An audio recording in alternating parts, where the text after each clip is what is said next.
GAFA TV, tu canal online, presenta pensamiento crítico, pluralidad de voces, miradas, oídos y verdades desde la cotidianidad, la academia, la política, la economía, la sociedad y la cultura para construir conceptos y propuestas transversales e incluyentes. Sean bienvenidos a Pensamiento Crítico. Amigos de GAFA TV Ecuador, tengan ustedes muy buenas tardes. Gracias por estar pendientes de las redes sociales de GAFA TV Ecuador. Nos pueden seguir en Facebook, en Twitter, Instagram y por supuesto darnos un like a nuestro canal GAFA TV Ecuador. Esta tarde en Pensamiento Crítico nos acompaña el señor Jorge Corozo. Él es asambleísta por la provincia del Chimborazo. Tenemos varios temas para tratar con él y para eso le damos paso a nuestro compañero Fernando García. Fernando, bienvenido, muy buenas tardes.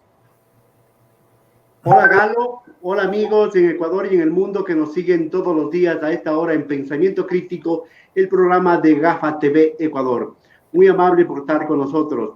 Este día vamos a seguir hablando sobre el asunto del volcán Sangay, que arrojó la madrugada del día domingo abundante material piroplástico y ceniza, para lo cual hemos convocado para hablar de los efectos que está provocando esta situación, sobre todo en la provincia del Chimborazo, la provincia más afectada por este fenómeno natural, al señor asambleísta Jorge Corozo. Él es asambleísta por la provincia del Chimborazo, él pertenece al movimiento Alianza País. Asambleísta, mucho gusto por su tiempo, por su deferencia a nuestro programa. Para comenzar, bueno, todos conocemos a Jorge Corozo, asambleísta, y lo conocemos como un gran deportista.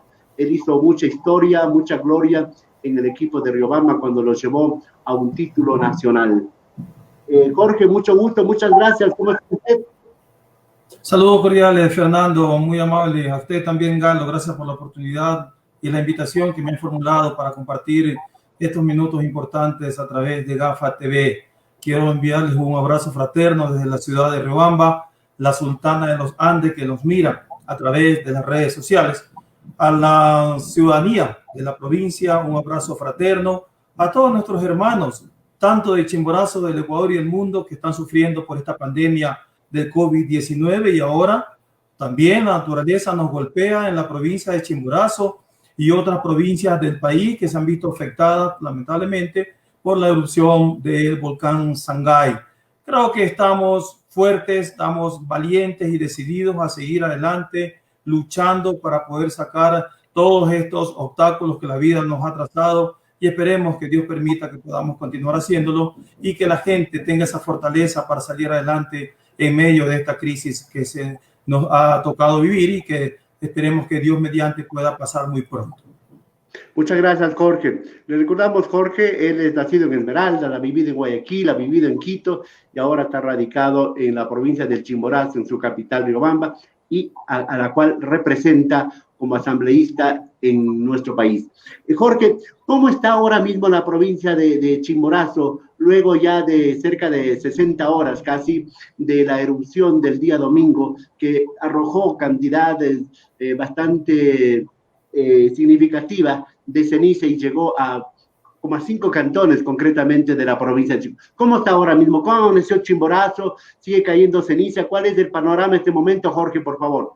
Sí, Fernando, mira, la provincia de Chimborazo se encuentra bastante golpeada una vez más por la naturaleza. Ya es la segunda vez que efectivamente el volcán Sangay se ensaña justamente con nuestra provincia. Hay cantones muy afectados. El cantón Payatanga es uno de ellos, el cantón Cumandá, Alausí. También tenemos afectaciones en el cantón Guamote, y muy dura la situación que viven los hermanos también en una parte de Colta. Y yo creo que esta situación tenemos que sacarla adelante juntos, luchando las autoridades electas y también las autoridades de gobierno para poder darle a Chimborazo una mano, porque la necesita urgentemente. Hemos visto con buenos ojos que la señora vicepresidenta del Ecuador se ha hecho presente en el lugar de los desastres, ha venido a contactar efectivamente cómo están nuestros hermanos agricultores, ya que han perdido la mayor parte de su siembra, y esperemos que prontamente llegue la ayuda. De hecho, ya se anuncia que llegaron ya alimentos para el ganado y para los animales, y que prontamente van a llegar también algunos insumos para la población, ya que se encuentran desabastecidos de algunos productos vitales, porque lamentablemente no han podido sacar sus siembras del campo porque están muy afectados por la ceniza. Sí, la provincia de Chimborazo es de una provincia que provee al Ecuador entero de muchos productos agrícolas, ¿verdad? Habas, cebollas, tomates, maíz, y también es una provincia que produce leche, ¿verdad? Que produce leche. Yo le escuchaba a las autoridades de agricultura decir que alrededor de 80.000 hectáreas han sido afectadas en todo el país por el asunto de la ceniza, y algo más de 20.000 reses, cabezas de ganado también están afectados. Usted que conoce la provincia, no obstante no haber nacido en Chimborazo, en Riobamba, conoce la provincia por su actividad deportiva y su actividad familiar y cotidiana. ¿Cómo es la situación de la producción? ¿Cómo es la situación agrícola y ganadera de su provincia, Jorge, por favor? Bueno, Chimborazo tiene una población muy amplia en cuanto al tema de ganadería. Es una provincia muy rica en cuanto tiene que ver a la producción de leche. Y lógicamente eso también ha afectado muchísimo al ganado, y eso ha afectado a la economía de las personas. El 80% de la población de Chimborazo de una u otra forma trabaja en el campo. De una u otra forma tiene relación directa con el agro. Y eso es lo que lamentablemente estamos muy preocupados, porque la gente se ha visto afectada. Incluso muchos que han hecho créditos para poder invertir hoy están lógicamente devastados, y por eso hemos pedido al presidente de la República, a través de la Secretaría Nacional de Gestión de Riesgo, que efectivamente estas personas tengan la oportunidad y posibilidad de que se alarguen los créditos que están pendientes de pago, y que la ayuda del gobierno llegue para reactivar este sector productivo del país. Además de ser ganadera, la provincia de Chimborazo también se dedica exclusivamente a la producción de productos agrícolas, como es la papa, como es la cebolla, como son los cereales. En el sector de Payatanga, por ejemplo, es muy rica en el tema de los granos, muy rica en la producción de la frutilla, y eso se ha visto sumamente afectado. Por eso le hemos pedido a la señora vicepresidenta y al señor presidente que efectivamente esta provincia sea declarada en emergencia y que venga la ayuda urgente para poder reactivar este grandísimo sector, ya que es una de las provincias que genera no solamente alimentos para el Ecuador entero, sino también alimentos para la exportación. Sí, interesante, y Chimborazo hay que tomar en cuenta que tiene una población campesina y rural amplísima e indígena, ¿no es cierto?, que da de comer, como usted dice, al Ecuador entero, e incluso provee de dólares al presupuesto del Ecuador. En todo caso, ¿usted cree, Jorge, que ha sido una reacción inmediata, oportuna, prudente de las autoridades centrales y de las autoridades locales de Chimborazo? Mire, inmediatamente que se reactivó el volcán Sangay, tuve contacto con el señor director del MAG, el señor ingeniero Álvaro Deli, y él efectivamente se activó con las autoridades de gobierno, tanto Gobernación de Chimborazo como con la señora vicepresidenta de la República, la Secretaría de Gestión de Riesgos, y inmediatamente abocaron conocimiento y se desplazaron hacia los lugares en los cuales efectivamente había que hacer presencia para llegar con insumos. Yo estoy seguro de que estos insumos han sido bien recibidos por la población, pero no son suficientes. Lo que esperamos es una activación directa por parte del gobierno para que se le pueda decir a la población que el Estado va a garantizar que efectivamente se reactive la economía en estos sectores y que la paz y la tranquilidad vuelva para aquellos que trabajan y viven del agro, específicamente en las zonas rurales de nuestra provincia. Se ha hecho mucho, pero esperemos que alcance y sobre para solucionar los problemas que estamos viviendo hoy por la erupción del volcán Sangay. Esta tarde en Pensamiento Crítico de GAFA TV Ecuador estamos conversando con el asambleísta Jorge Corozo, asambleísta por la provincia de Chimborazo. La Asamblea Nacional y usted y sus compañeros asambleístas de la provincia de Chimborazo, ¿qué reacción han hecho, qué gestiones han hecho aparte de las que usted me anuncia, que ha hablado con gestión de riesgos y otros sectores gubernamentales? Bueno, el board de la asambleísta es informar a la población, darle el ánimo de que estamos trabajando, informando a las autoridades de gobierno para que se hagan cargo efectivamente de la solución. Usted comprenderá que nuestra labor como legisladores es legislar y fiscalizar, De hecho, en este momento está conectado y la Asamblea Nacional está trabajando de modo virtual desde las 11 de la mañana, tratando proyectos de leyes muy importantes para el país. Pero hemos informado a las autoridades efectivamente de lo que está pasando en la provincia para que ellos, a través de quienes han sido puestos en esos cargos, respondan a la iniciativa y necesidad que tiene la población, como es la Secretaría de Gestión de Riesgo, que es la encargada de velar por el cuidado y protección y tutelar la vida de las personas y efectivamente dar solución a los problemas urgentes que tiene en este momento Chimborazo.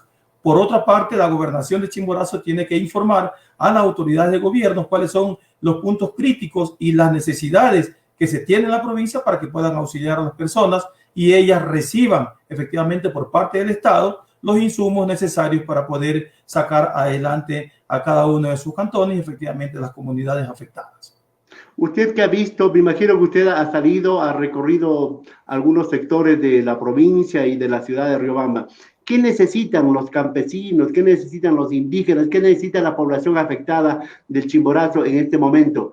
Para que las autoridades, incluso los ciudadanos ecuatorianos, puedan solidarizarse y apoyar en este momento de contingencia asambleísta. Tomar las cosas con tranquilidad. Si bien es cierto, el volcán nos ha traído una gran cantidad de ceniza y hay mucha gente que efectivamente se ha visto afectado sus sembríos. Lo que tenemos que tener es la tranquilidad y la paz, sabiendo que el gobierno ya está actuando, ya están trabajando. La señora vicepresidenta de la República estuvo personalmente en el lugar de los hechos para constatar las necesidades directamente por parte de las autoridades locales y nosotros estamos seguros de que efectivamente estas ayudas van a llegar. Lo que sí me han manifestado muchísima gente, especialmente en los sectores de Payatanga, Cumandá y Alousí, es que nos hace falta melaza y lógicamente desechos de bananos para los animales, porque la cantidad que ha sido entregada por el Ministerio de Agricultura y Ganadería no abastece las necesidades que tiene la población. Por otro lado, se han entregado mascarillas para prevenir efectivamente el polvo que emana, lógicamente, las calles por la situación del volcán. Eso para prevenir y evitar infecciones respiratorias para la población. Nunca está de más la solidaridad de los hermanos ecuatorianos ante esta desgracia que estamos viviendo en la provincia de Chimborazo y lógicamente se les hace un llamado para aquellos que tengan buen corazón y la buena voluntad de aportar con algunos insumos, no solamente perecibles, sino también médicos para que la población pueda recibirlos y efectivamente podamos salvar la situación que estamos viviendo. Usted decía al inicio de este diálogo que dos contingencias naturales se han presentado en estos últimos tiempos, ¿verdad? La pandemia del coronavirus a partir de marzo de este año y dos erupciones del Sangay, una en junio y esta de septiembre. ¿Cuál sería el balance que usted podría hacer a estas alturas respecto a cómo ha estado el asunto del coronavirus en la provincia de Chimborazo? ¿Cuáles son los números, cuáles son los datos que usted conoce de su provincia, asambleísta, por favor? Sí, gracias, Fernando, por la oportunidad nuevamente y Galo. Muchas gracias a usted también. Bueno, la ciudad de Riobamba es una ciudad muy movida, es una ciudad, su gente es trabajadora, su gente es dinámica, le ha costado muchísimo a la ciudad y a la provincia quedarse en casa, como era la recomendación del presidente, de las autoridades de salud, porque lamentablemente la gente tiene que trabajar. El agro, el campo, tiene que efectivamente recibir la mano del hombre para producir. Y estos productos son los que se distribuyen a nivel de país. Entonces yo siempre he dicho que Riobamba es una ciudad muy emblemática en cuanto tiene que ver a la producción. Y por eso el Estado debe tomar muchísimo en cuenta a este sector de la patria, darle más importancia, más atención, más tratamiento. Y en cuanto a la pandemia del COVID, sí hemos tenido muchísima afección.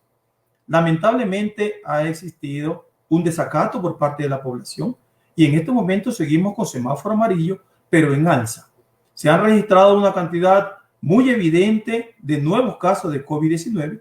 Suerte, gracias a Dios, se ha mermado un poco el tema de los decesos, pero seguimos lamentando pérdidas de vidas humanas de nuestros amigos, conocidos, colegas y de personas naturales que viven en la ciudad que lamentablemente han fallecido por la causa del COVID. La pandemia no ha terminado. Le hemos hecho un llamado a la atención para prevenir, para cuidarse, cuidar a sus familiares y amigos, pero lamentablemente tenemos que decirlo, seguimos teniendo sectores en los cuales no se está cuidando la población y por eso tenemos que lamentar casos, no solamente de decesos, sino que sigue aumentando los casos y las hospitalizaciones por la gente que no ha cuidado su integridad física. Por la indisciplina, dice usted, de los ciudadanos, de la gente, un poco ha aumentado tanto los fallecidos como los contagiados, pero también la falencia del sistema de salud, la falencia de otros elementos por parte del gobierno, que pandemias como esta, como el COVID y erupciones como el Shanghái, descubren todas esas necesidades, todas esas desigualdades y la pobreza. Ahora mismo el problema de la educación, usted debe ser testigo en su provincia, que mucha gente no tiene acceso, no tiene posibilidades a la tecnología. ¿Cómo le ve usted desde su provincia y desde la posición de asambleísta esa situación, por favor? Sí, es muy difícil, hay que reconocerlo. El país nunca estuvo preparado para enfrentar una crisis como el COVID-19 y mucho más ahora que se nos ha presentado también esta situación de la erupción del volcán. Es entendible y comprendible que esto es un tema de gobierno, de política de Estado. Tener los recursos necesarios guardados para cuando lleguen situaciones como esta, poderlas solventar. El tema de la educación es muy penoso hoy en día ver cómo los padres de familia hacen tremendos esfuerzos para endeudarse, comprar una computadora y, lógicamente, adquirir un paquete de internet para que sus hijos puedan recibir clases. Ese endeudamiento causa más crisis económica y más pobreza, especialmente en una población como la nuestra, que vive del día a día en la mayor parte de su población, y mucho más aún se empobrece cuando la naturaleza nos golpea y con esta situación del Shanghái se acrecenta la necesidad y la crisis económica de la población.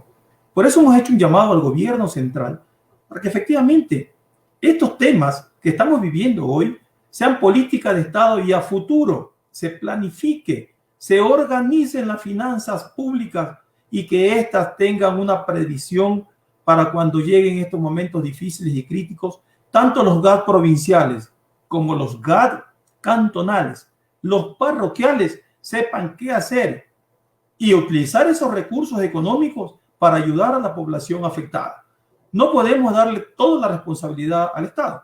También los GAD tienen la responsabilidad de organizarse internamente y tener recursos guardados. Como yo decía alguna vez, en vez de gastar $500,000 en la fiesta de cantonización o de parroquialización que se gastan cuántos miles y miles de dólares, esos dineros deberían estar guardados para en estos tiempos de emergencia poder solventar a la población.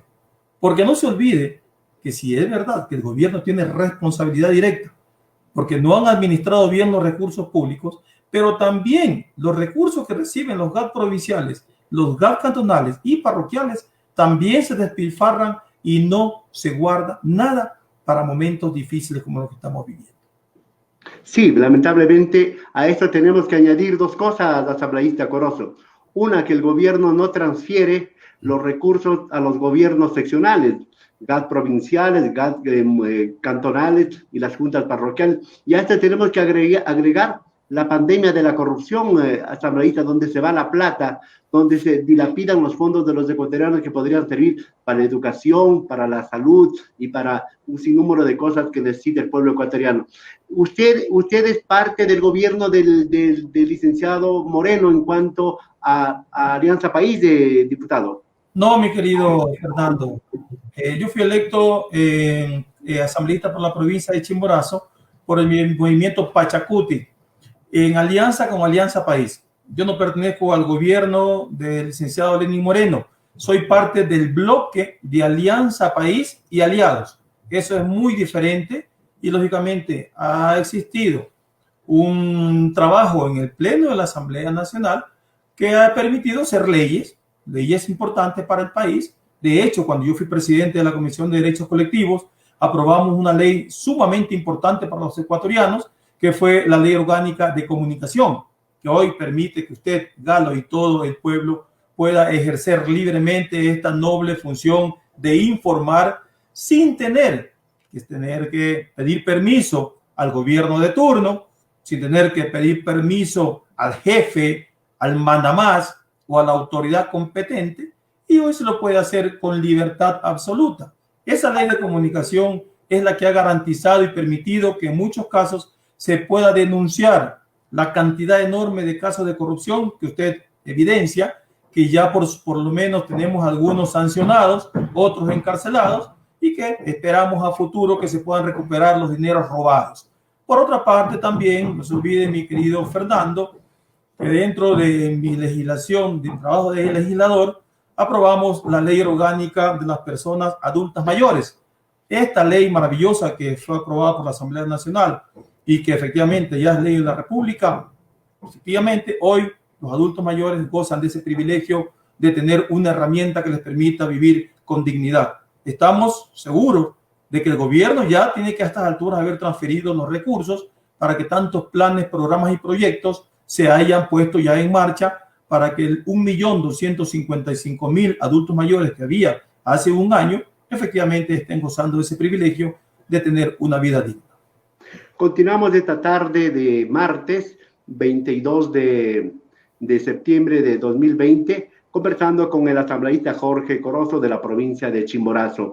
Asambleísta, la corrupción, el reparto de los hospitales, ¿no han topado su curul? ¿No tuvo visita usted de Azuero y de Mendoza? Perdone la pregunta. Mi querido Fernando Galo y ciudadanos ecuatorianos, en algún momento algún mal periodista, entre comillas, respetando la noble profesión de informar, me parece que es un señor periodista Fernando Villavicencio, se atrevió a poner mi nombre en una lista de asambleístas del reparto.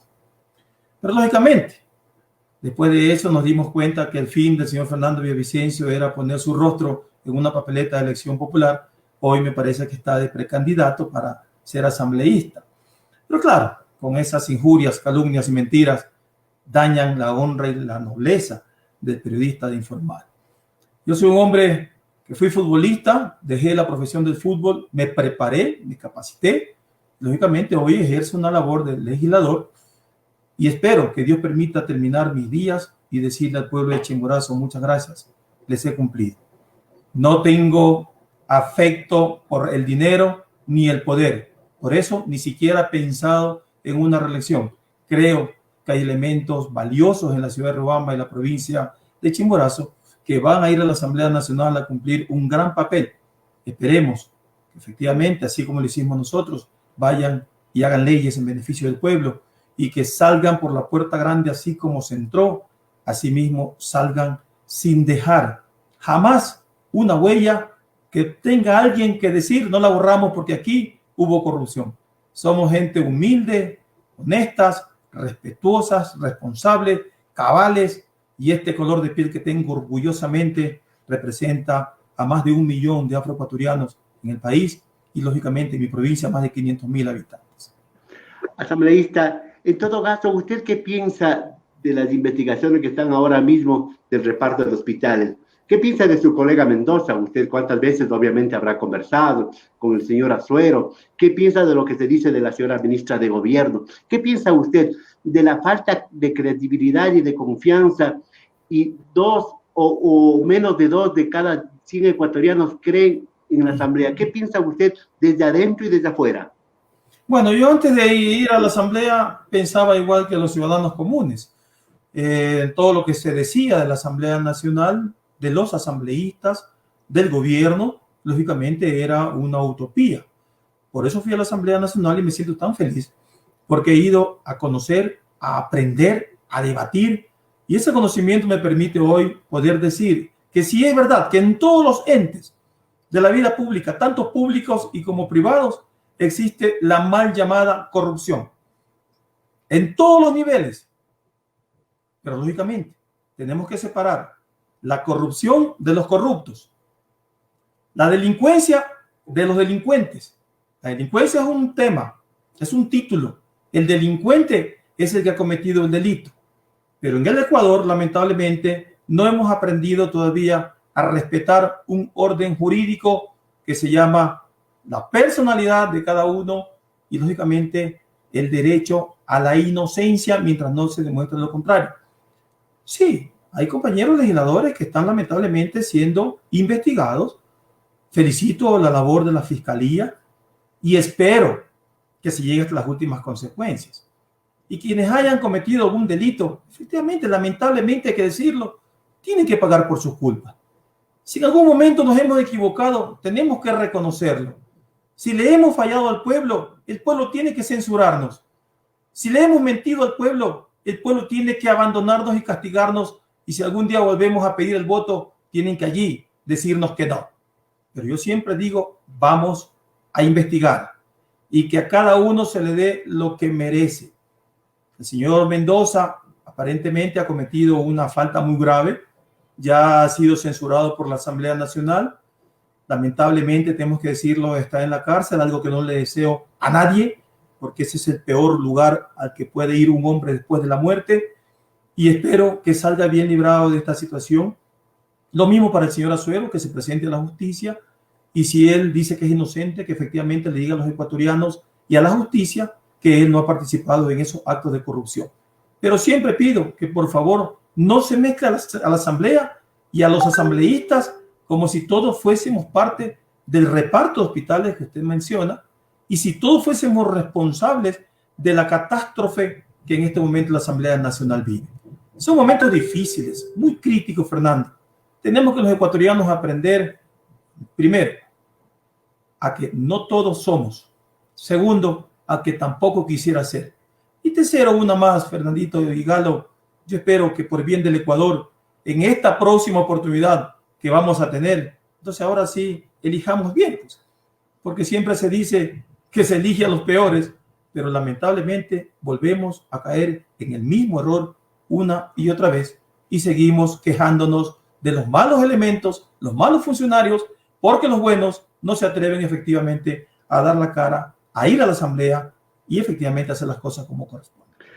Lamentablemente, la calificación que hace la gente, que hace el país de la asamblea, le hace a la institución, ¿verdad? Obviamente. Y parte de la institución son los 137 asambleístas. Bueno, cada quien responderá con su conciencia, responderá ante la historia, porque en los últimos tiempos, no es de ahora tampoco, pero en los últimos tiempos hablamos de diezmos, hablamos de carnet, hablamos de los repartos de hospitales. Antes, usted cuando era joven y un excelente arquero, habrá escuchado pues el señor del maletín y todo ese tipo de cosas, ¿verdad? Entonces, salgamos de eso y espero que usted, como dice, que ha aprendido en la asamblea, haya aprendido lo bueno y no se haya aprendido lo malo, porque ahí también como que se aprende lo bueno y lo malo, y a veces lo malo, dicen nuestros padres, se pega muy facilito, ¿verdad? Se pega muy facilito.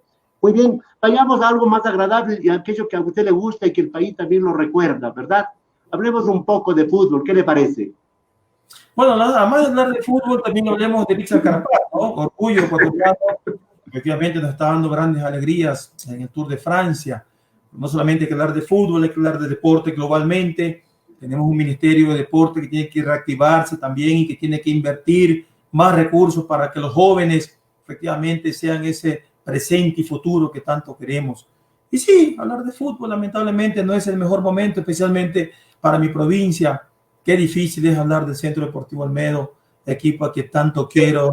Eso le iba a decir, que el Olmedo está viviendo de las glorias que alcanzaron, ¿verdad? Con el título, con el Turco Asad y toda esa gente, ¿verdad?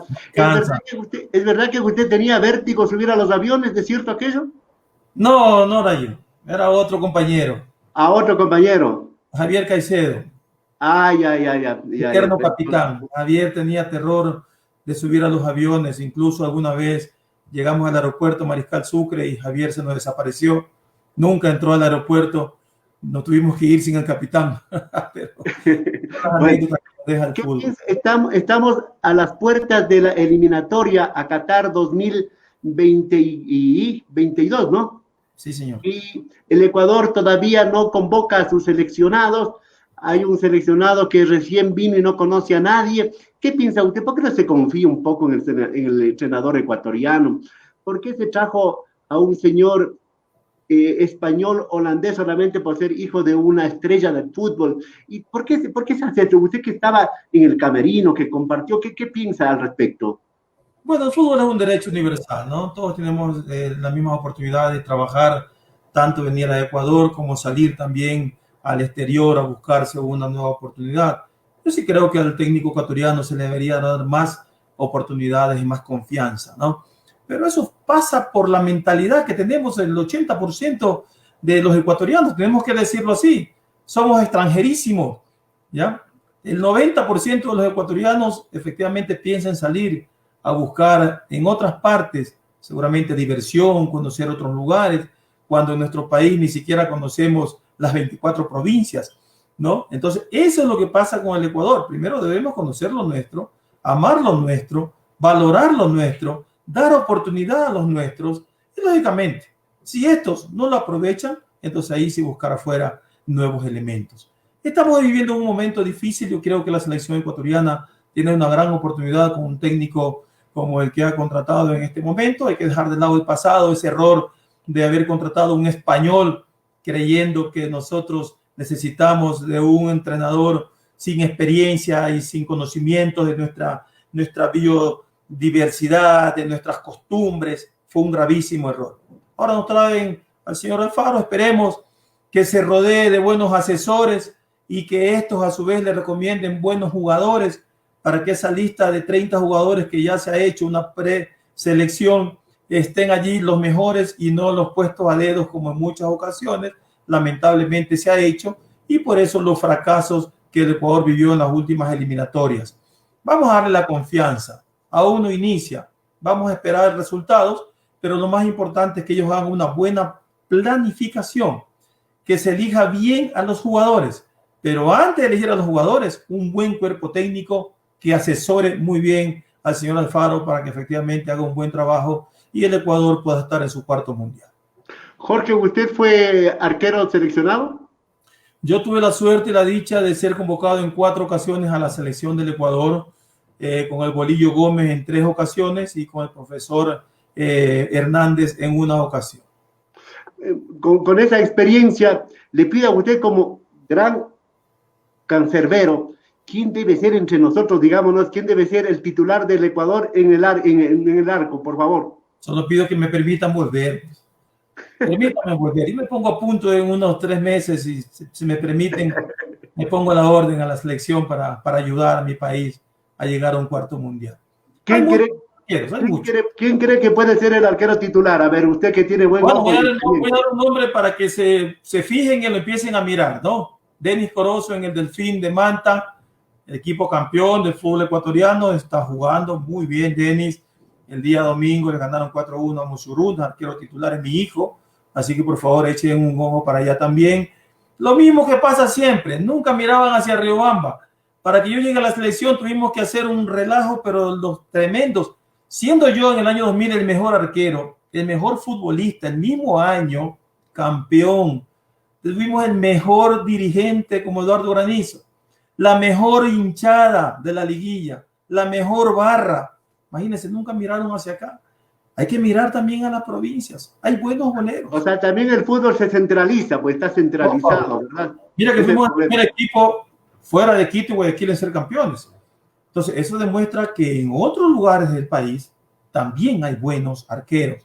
Claro, ahí están los arqueros tradicionales del MLE, del Barcelona, ya van a nacionalizar al arquero de Liga de Quito.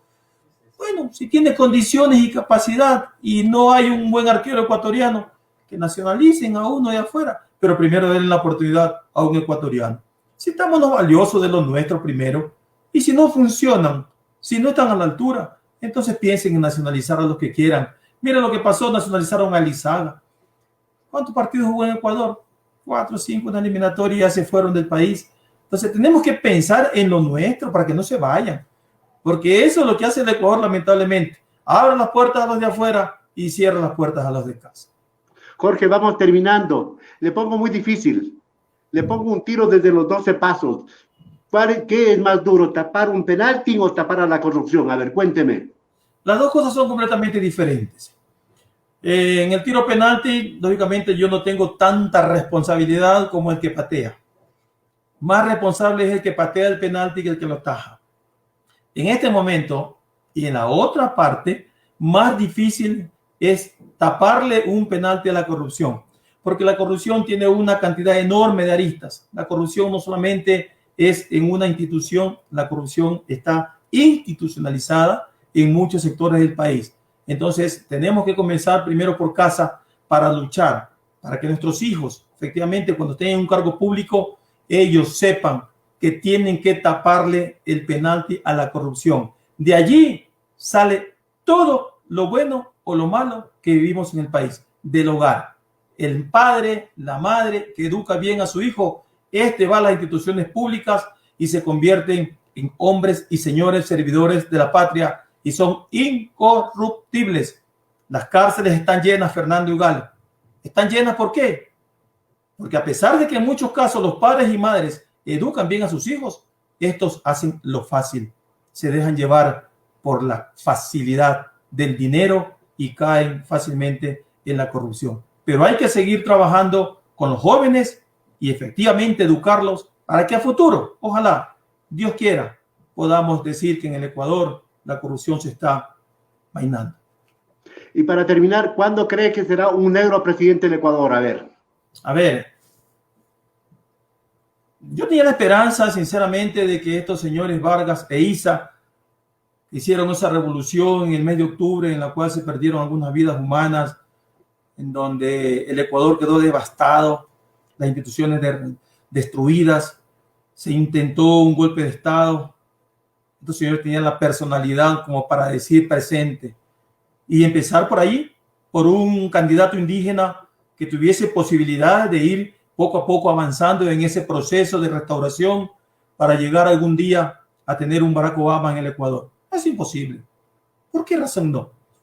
Mire, Fernando y Galo, yo les pregunto a ustedes, díganme en dónde está un afroecuatoriano corrupto, huido del Ecuador por llevarse miles de millones de dólares viviendo de la plata de los ecuatorianos en otros países de América y el mundo.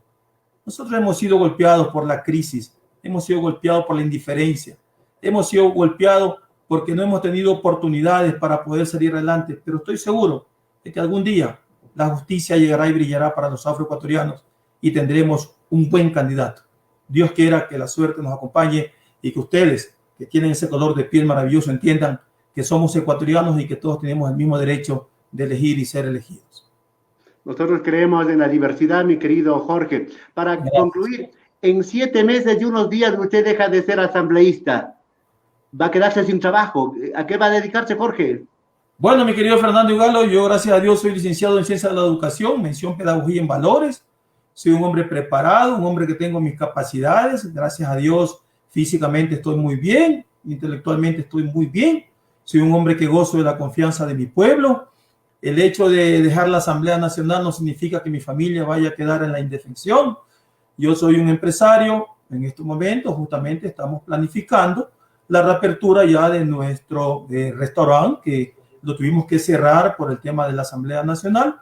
Volveremos a lo que me encanta, lo que me gusta, que es servir a los amigos, hablar de fútbol, hablar de buenas carnes, hablar de parrilladas, hablar efectivamente de un buen trago que vamos a preparar para brindar a los amigos y debatir cosas importantes en la política y también, lógicamente, del tema del fútbol, que es lo que nos encanta.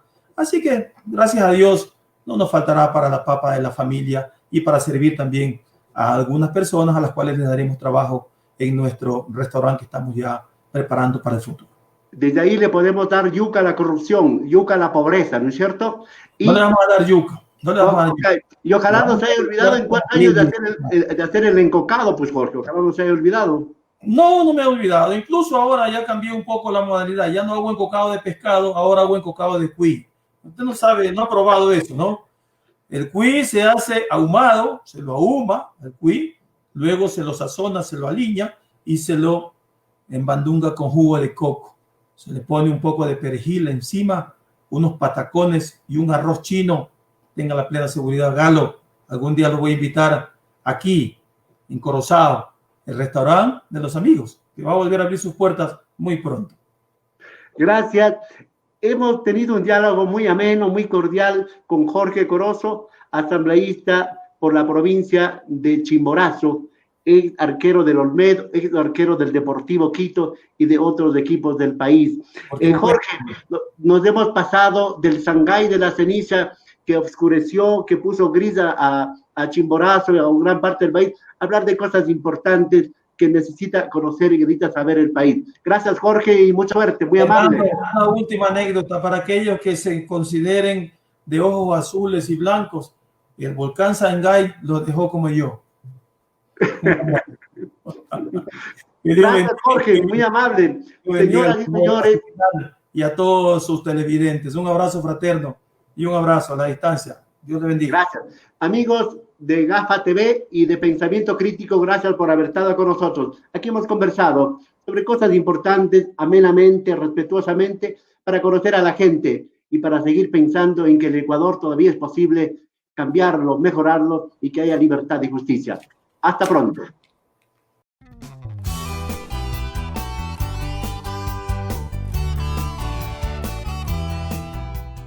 Somos GAFA TV Online, desde Quito, Ecuador, para todo el mundo.